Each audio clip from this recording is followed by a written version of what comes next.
Sa mapayapang pamumuhay na kinagisnan ng bawat isa, bigla itong binago ng isang sistemang nagbigay panganib sa lahat. Mga nabuhay ng nakararami na apektuhan, kaya takot at pangangamba ang nararamdaman. Tayo na't sama-sama, tayo'y magkaisa, bigyan nating pansin ng buhay pagsasaka.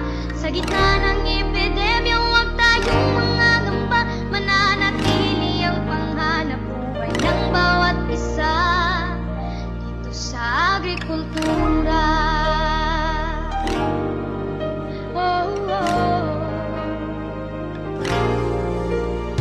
Mga kabataan, dapat nating malaman, sa panahon ngayon tayo ay may katungkulan.